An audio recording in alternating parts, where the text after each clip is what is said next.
IVR 3/1 ମୁଁ ରହୁଛି। ମୁଁ ଜଣେ ଆଡ଼ଭୋକେଟ୍ କଟକ ହାଇକୋର୍ଟର ଏବଂ ଏଠି ଭୁବନେଶ୍ୱର କୋର୍ଟରେ ମଧ୍ୟ ଲ ପ୍ରାକ୍ଟିସ୍ କରୁଛି।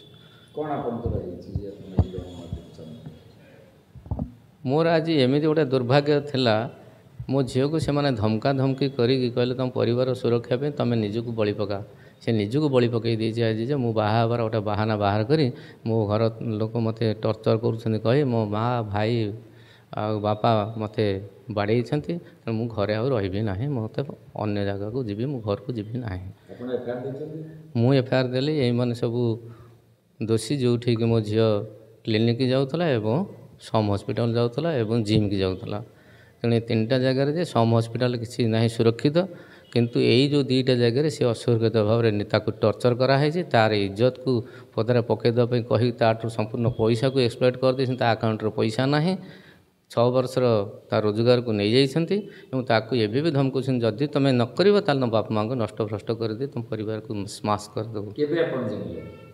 ଏଇଟା 5/2/2025 ମସିହା ରାତି 8:45 ମୋତେ ଜାଣିବାକୁ ପଡ଼ିଲା। ଜଣେ ସିନିୟର ସିଟିଜେନ୍, ଜଣେ ଲୟର, ଜଣେ ଆଡ଼ଭୋକେଟ୍ ଏବଂ ଜଣେ ବାପା ହିସାବରେ ଆପଣ ଗଣମାଧ୍ୟମ ସାମ୍ନାରେ କ'ଣ ସରକାର? ଗଣମାଧ୍ୟମ ତ ଚତୁର୍ଥ ସ୍ତମ୍ଭ, ତାପରେ ଭରସା ଅଛି ବୋଲି ମୁଁ ଆସିଛି। ସବୁ ସିନା ଭୁଷୁଡ଼ି ଯିବ, ଗଣମାଧ୍ୟମ ଏମିତି ଗୋଟେ ସଂସ୍ଥା ଯିଏକି ଚତୁର୍ଥ ସ୍ତମ୍ଭ ହିସାବରେ ଏ ଦେଶର ସୁରକ୍ଷାକୁ ମଜବୁତ କରିପାରିଛି ଏବଂ ସୁରକ୍ଷା ହିଁ ଆମେମାନେ ପାଇପାରିବୁ। ନାଗରିକ ହିସାବରେ ନାଗରିକ ସୁରକ୍ଷା ଆଇନ 2023 ଅନୁସାରେ ଆମେ ସମ୍ପୂର୍ଣ୍ଣ ସୁରକ୍ଷା ପାଇପାରିବୁ କେବଳ ଗଣମାଧ୍ୟମ ଦ୍ୱାରା। ଗଣମାଧ୍ୟମ ଏକ ଏମିତି ନିରପେକ୍ଷ ସତ୍ୟ ପ୍ରକାଶ କରୁଛନ୍ତି, ଏଥିରେ ଗପ ନାହିଁ କି କାହାଣୀ ନାହିଁ, ଏହା ସତ୍ୟ ଘଟଣା ଉପରେ ପର୍ଯ୍ୟବେସିତ। ସିଧାସଳଖ ଆମେ କହୁଛୁ ଯେ ଏ ଘଟଣାର ପୁଙ୍ଖାନୁପୁଙ୍ଖ CBI ତଦନ୍ତ କରାଯାଉ ଏବଂ ଫିଟ୍ ଫାଇଟର ଯେଉଁ ପ୍ରକାର ଦୁର୍ନୀତି କରୁଛି ବିନା ରେଜିଷ୍ଟ୍ରେସନରେ, ବିନା ଇଏରେ, ଏବଂ ଯେଉଁ ପ୍ରକାର ସବୁ ଗଢ଼ି ଉଠିଛି, ଡାକ୍ତରର ନର୍ସିଂହୋମ୍ ସବୁ ଖୋଲିଛି ଏବଂ ଡେଣ୍ଟାଲ କ୍ଲିନିକ୍ ଯେଉଁ ଖୋଲା ହେଇଛି, ଯେଉଁଥିରେ ମୋ ଝିଅ ଯାଇକି ସେଥିରେ ଫସିଯାଇଛି। ମୁଁ ଯେଉଁ ବିଶ୍ୱାସ କରିଥିଲି ସେ ଜଣେ ଗୁରୁ, ମୋ ଝିଅର ଗୁରୁ, ତାଙ୍କ ପାଖରେ ନିରାପଦ ସୁରକ୍ଷିତ ରହିବ, ସେ ସେଠି ସୁରକ୍ଷିତ ରହିପାରିଲାନି, ଯେଉଁଟାକି ସିଏ ଦାୟୀ।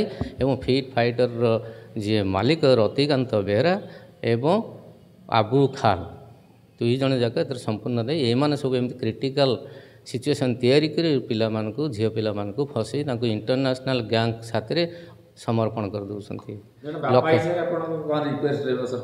ସରକାରଙ୍କୁ ଯେ ପୋଲିସ ପ୍ରଶାସନ, ସୁଦୃଢ଼ ପୋଲିସ ପ୍ରଶାସନ ଅଛି, କିନ୍ତୁ ଏଇ କେତେ ଜଣ ମୁଷ୍ଟିମେୟ ଏଇ ସଂସ୍ଥା ଗୁଡ଼ିକ ସେମାନଙ୍କୁ ପଇସା ଦେଇ କ୍ୟାପଚର କରି, ପ୍ରମାଣ ନଷ୍ଟ କରି, ନିଜକୁ ମଜବୁତ କରି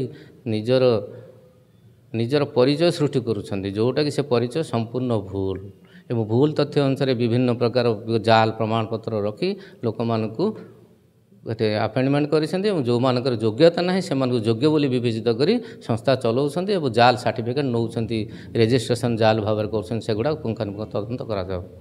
ଜଣେ ଲୟର ହିସାବରେ ଆଇନକି ଆପଣଙ୍କ ଭରସା ଅଛି ଏବଂ ଆପଣଙ୍କର ଲାଷ୍ଟ ସାଇନ୍ ଆଇନକି ସମ୍ପୂର୍ଣ୍ଣ ଭରସା ଅଛି। ଆଇନକି ମଧ୍ୟ ସମ୍ପୂର୍ଣ୍ଣ ଭାବରେ ଉପଯୋଗ ପୋଲିସ ସହଯୋଗ କରୁଛନ୍ତି, କିନ୍ତୁ କିଛି ମାତ୍ରାରେ ସେମାନେ ବିଳମ୍ବିତ କରୁଛନ୍ତି। ବିଳମ୍ବିତ ନ୍ୟାୟ ନୁହେଁ।